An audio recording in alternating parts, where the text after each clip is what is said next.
안녕하세요. 자, 이번 시간이 첫 시간이죠.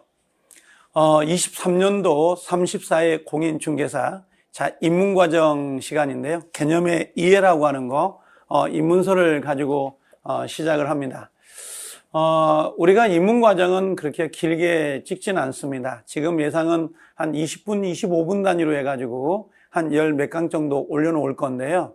기본 개념을 잡는데, 우리가 가장 중요한 부분은 최소한 시작할 때 최소 이 정도는 알고 가자라는 게 제 모토예요. 자, 그래서 우리가 보통 잠깐만 그 OT를 좀 할 건데요. 지금 저는 그 메가랜드에서 민법을 담당하고 있는 정동섭입니다. 듣다 보면 그냥 자연스럽게 알지 않을까 생각은 드는데요. 지금 민법을 강의한 지가 한 20년 됐는데 상당히 좀 어려운 것 같아요. 강의하다 보면 가장 어려웠던 건 중개사 강의인 것 같아요. 공무원도 강의를 해보고 대학 강의도 해봤는데 가장 편했던 건 대학 강의가 가장 편했던 것 같고, 공무원 강의는 그냥 까라고 하면 까, 그냥 해 그러면 그냥 하더라고요. 그래서 편했는데 중개사 강의는 워낙 그 나이 편차도 있고 젊은 사람 또 연세가 있는 분도 있고 중간층의 연령도 있고, 그 다음에 그런 공부를 해왔던 분도 있고 공부를 안 하셨던 분도 있다 보니까 그 눈높이를 맞추기가 가장 어려운 게 요게 중개사 강의가 아닌가 그 생각은 들어요. 자, 그러면 제가 이번 OT 시간에는 몇 가지 좀 정리를 좀 하고 싶은 게 있어서 말씀드리고 싶어서 이 정도는 좀 알고 가자 그러거든요. 지금 제가 담당하고 있는 것은 민법하고 민사특별법이라고 해요. 민법이라는 게 있고 민사특별법이라고 하는 게 있습니다. 두 가지가 지금 정리가 됐는데요. 대략 어떤 과목인지를 좀 보자라고 하는 거거든요. 자, 첫 번째는 보통 민법이라고 하는 거 있죠. 민법, 이 민자가 백성민자예요. 그래서 민자라는 건, 민법은 누군가에게 특정인에게만 적용되는 게 아니라 모든 사람, 일반인 모두에게 적용되는 법이에요. 그래서 여기 보면 개인이라고 되어 있는 거 보인가요? 개인들 간입니다. 개인들 사이에 법적인 분쟁이 나타날 수 있어요. 법적인 다툼이 생겨요. 법적인 다툼이 생기면 그걸 해결하는 법이 바로 민법이다, 이렇게 이야기를 해요. 그래서 개인 대 개인 사이에 발생되는 다툼을 해결하기 위한 게 민법이다. 이걸 우리가 가서 나중에 가면 사법입니다, 그렇게 이야기를 해요. 개인 대 개인 사이. 그러면 이 민법이 중개사에서 차지하는 부분이라고 할까요? 차지하는 부분은 이루 말할 수가 없어요. 자, 여기 민법은 모든 법학의 기초가 되는 학문입니다. 가장 기초가 되는 게 민법이에요. 민법을 알면 우리 중개사 시험에서도 중개사법이나 또는 다른 여타 법들을 찾아가는데 상당히 유리하지 않나 그 생각은 들어요. 그래서 민법이 가장 기본이 되는 거고요.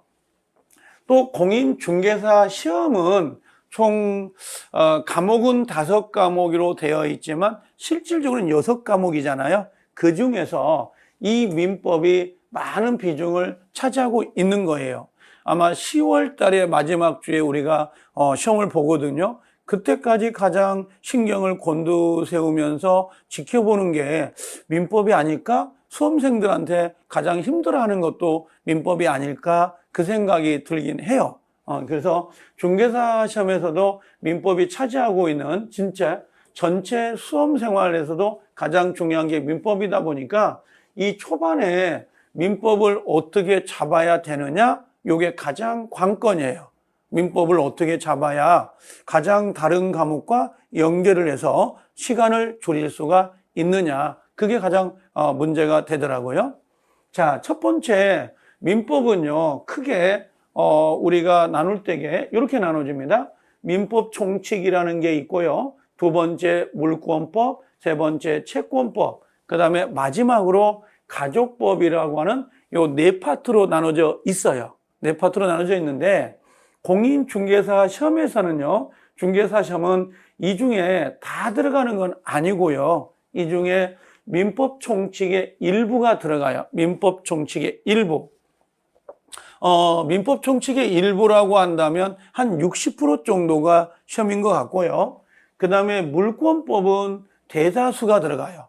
물권법 중에서 우리가 질권이라고 하는 부분인데 개를 뺀 나머지는 거의 대부분이 들어간다고 보시면 돼요. 그래서 물권법이 양이 좀 많습니다.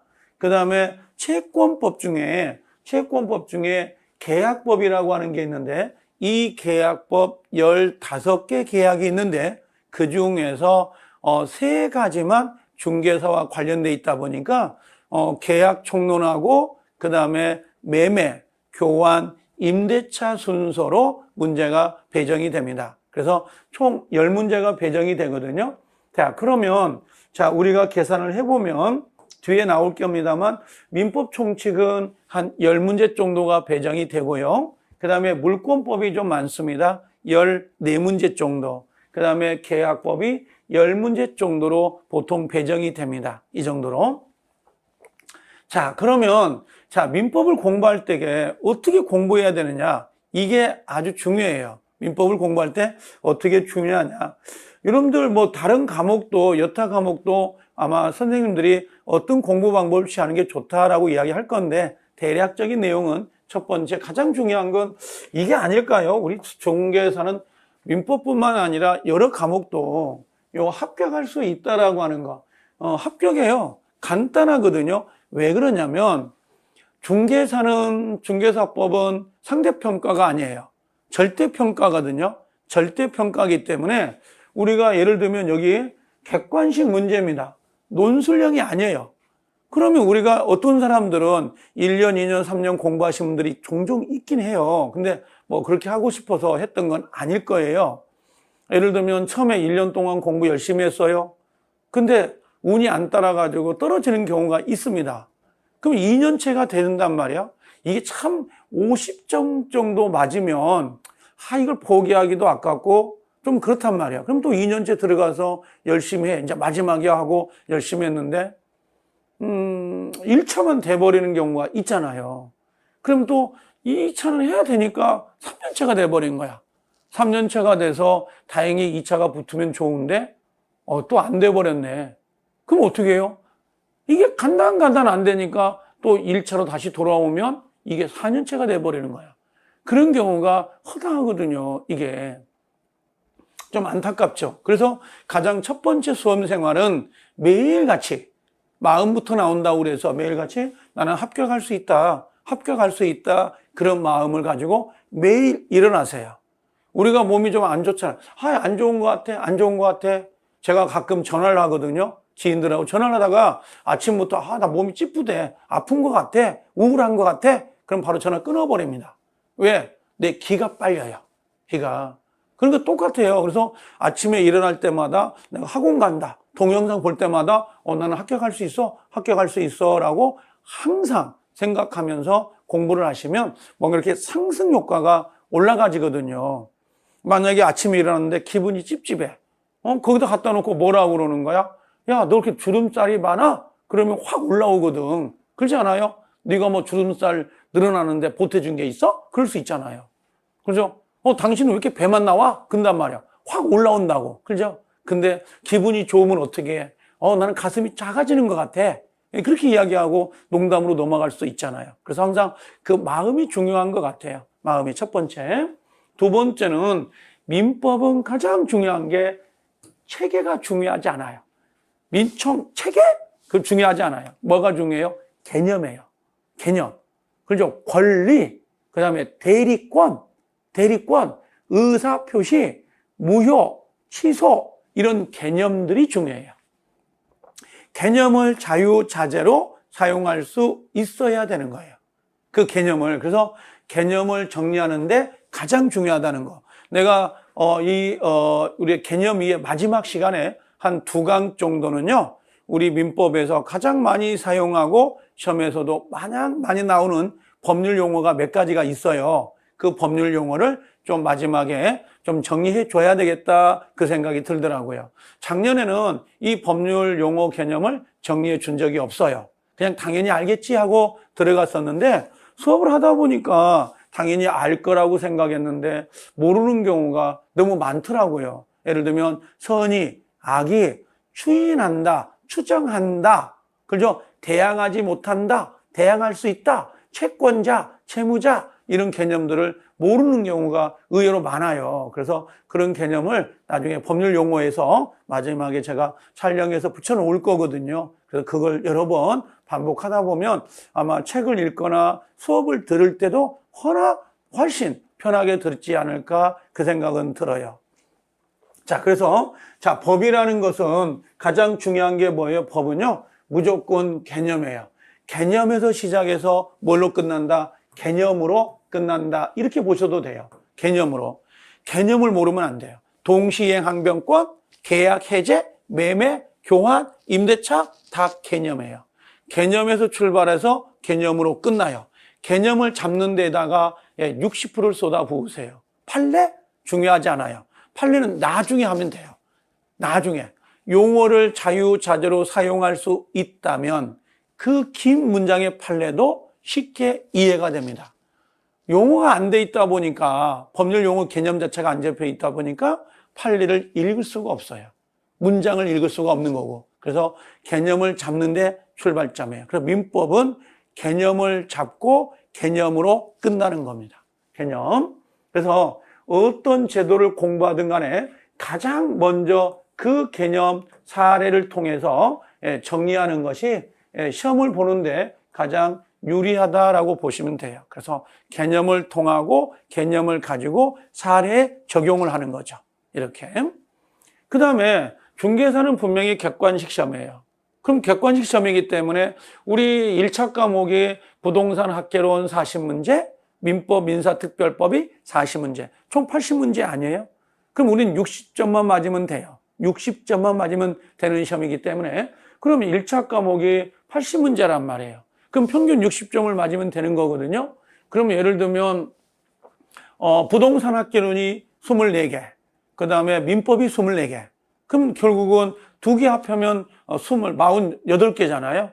그럼 48개면 48개만 붙으면 돼요. 48개. 그렇죠? 그럼 틀려도 되는 문제가 몇 개예요? 32문제예요. 32문제. 거의 비슷해요. 그러잖아요. 반절 맞고 반절 붙으면 되거든요. 이걸. 근데 사람들은 절대평가임에도 불구하고 시험장에 가고 문제를 풀고 그러면 절대평가를 다 잊어먹어버리고 하나 틀릴까봐 긍긍정정하면서 문제를 푼단 말이에요. 상대평가처럼. 그러면 안 된다는 거죠. 여러분들 과감히 버릴 건 과감히 버리세요. 중개사 시험은요, 그냥 읽고 알면 안 돼요. 읽기 전에 문장이 길거나 어렵다 그러면 공제를 시켜버리세요. 가장 재수없는 게 뭔지 아세요? 다 읽었어. 맞으면 다행이에요. 다 읽었어. 근데 틀렸어. 그러면 시간 버리죠. 몸 아프죠. 그걸 왜 하냐 이거지. 그래서 과감히 버릴 때는 버리고 32개를 틀려도 된다고. 32개를 틀려도 합격을 하는 시험이에요. 그래서 민법 40문제가 나오면 무조건 24개만 맞힌다. 아니면 27개 정도면 안전빵이잖아요. 안 되면 뭐 26개 까짓거 나머지는 틀려도 된다. 그 생각을 하고 문제를 푸셔야 돼요. 과감하게. 엄청 중요해요. 과감성이라는 게. 상대평가처럼 공부하면 안 돼요. 의의, 개념 이해하고 답을 찾아야 됩니다. 3년, 4년 걸려요. 그게. 가성비를 높이라는 거죠. 가성비를. 시험에 나오는 거 문장 어디가 틀리고 어디가 맞는지 그것만 골라낼 수 있으면 돼요. 판례를 꼭 이해해야 됩니까? 아니에요. 나는 비타민제를 먹습니다. 왜 먹는지 몰라요. 그냥 먹는데요. 아침에 먹으면 좋대요. 그래서 먹어요. 그냥. 이유도 몰라요. 여러분들 중개사는요. 그거예요. 내 가슴팍에 도과살이 박히면 도과살이 왜 박혔는지 원인, 이유 따질 필요가 없어요. 도과살이 박히면 그거 빼내는 거예요. 빼내고 합격하는 게 목적인 거지. 그 결과를 알면 되는 거지. 그걸 원인이 뭔지, 이유가 뭔지, 누가 그랬는지 그걸 하나하나 다 따질 필요가 없어요. 24개만 맞히면 되잖아요. 빨리 합격해서 나가서 돈 벌어야 될 거 아닙니까? 이걸.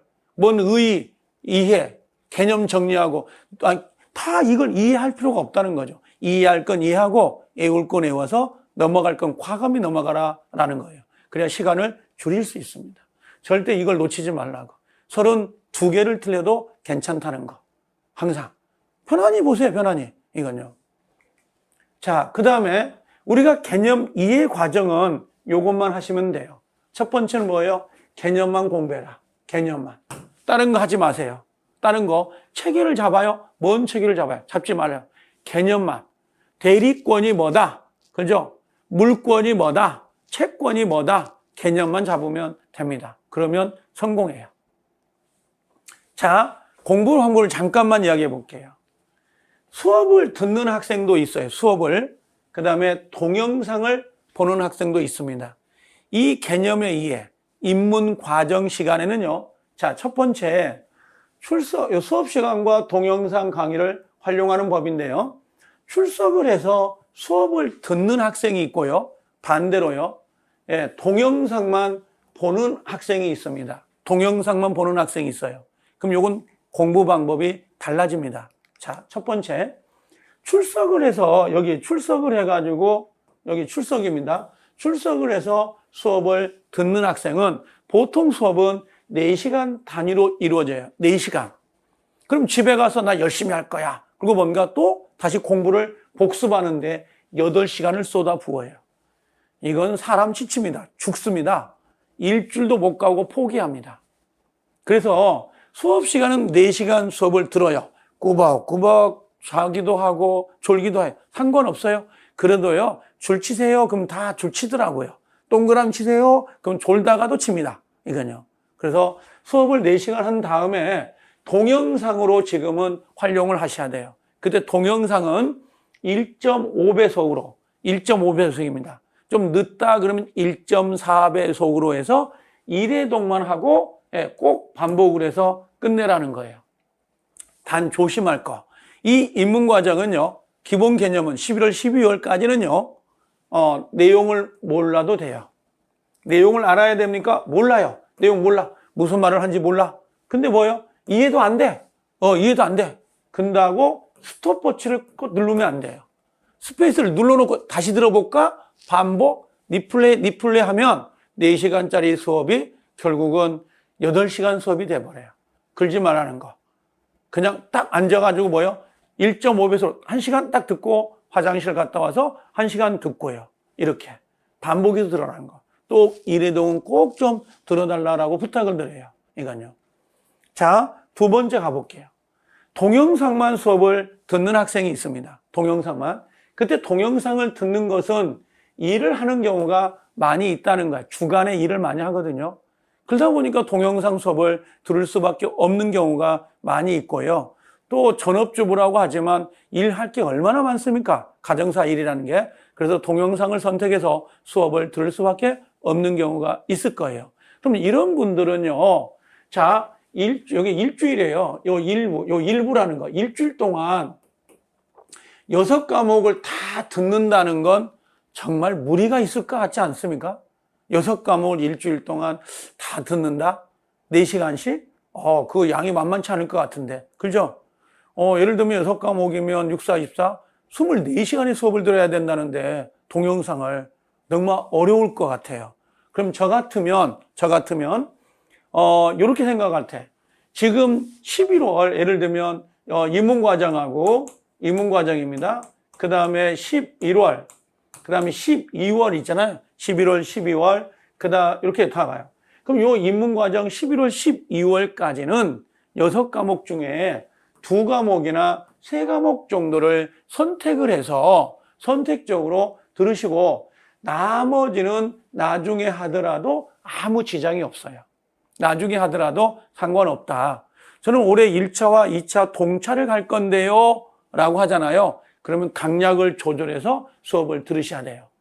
그게 예를 들면 내가 입문과정과 11월, 12월 달에는 민법만, 아니면 민법과 학개론, 아니면 민법과 학개론과 공법을 뭔가 이렇게 2과목, 3과목을 유기적으로 수업을 들으셔야 되지 6과목을 냅다 풀타임으로 4시간을 듣는다? 그거 만만치 않습니다. 저 같으면 지쳐서 못 들어요.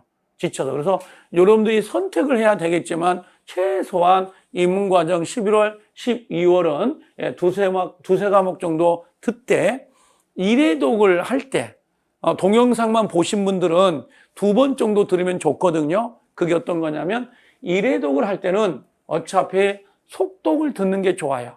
내가 들을 정도다, 그러죠? 말이 들린다 그러면 1.3, 1.4, 1.5로 약간 배속을 높여서 속독을 들으시고요. 그 다음에 혹시 2회독을 들을 때는 천천히 들어보세요. 그냥 일반 속도로 들으시면 훨씬 배속으로 들렸던 것이 정상 속도로 들으면 훨씬 잘 들려요. 그래서 저는 처음에 정독을 하지 말고 속독을 먼저 하고 그 다음에 정독으로 천천히 들어보시는 게 훨씬 동영상을 보는 사람 입장에서는 좋아요.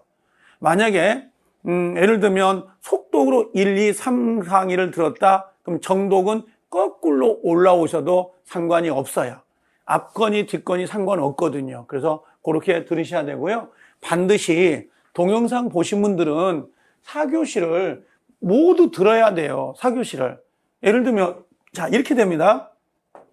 자, 우리가 수업을 1교시, 2교시, 3교시, 4교시를 한단 말이에요. 이렇게.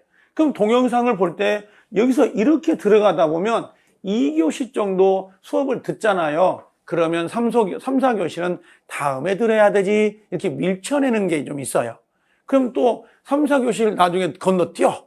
그리고 다음에 동영상이 또 업로드가 된단 말이에요. 다음 주에. 그럼 또 여기도 가서 여기 뭐라고 그래? 1교시, 2교시, 3교시, 4교시 올라가는데 1교시 들어. 그 다음 또 뭡니까? 3, 4교시는 다음에 듣지.